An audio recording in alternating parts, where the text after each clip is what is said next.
Akan cuba bermain. Ini dia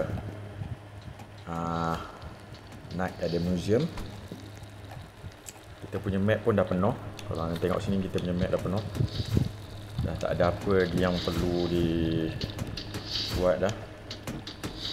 Semua padu.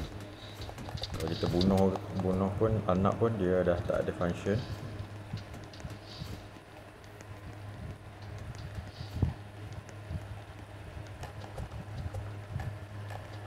Dan yang bestnya, Dino Kid semua dah berjaya diselamatkan lah. Kalau kita tengok daripada sini, map dah penuh. Mana Dino Kid kita? Ni 4 kemah semua dah settle. Memang padu. Aku tak tahu dia pakai hacker siapa benda.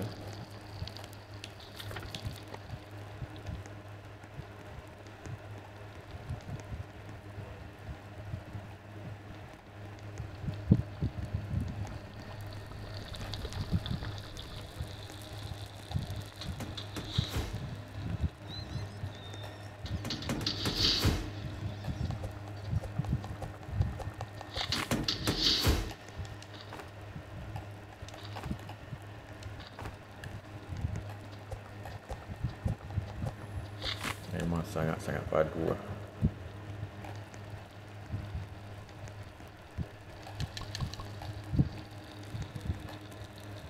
Aku nak makan apa tak ya?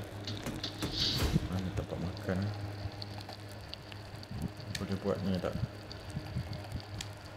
Oh, tak boleh nak buat makanan.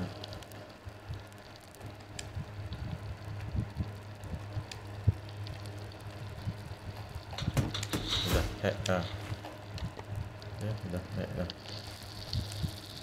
Macam mana kita akan kelaparan ni, macam mana kita nak makan?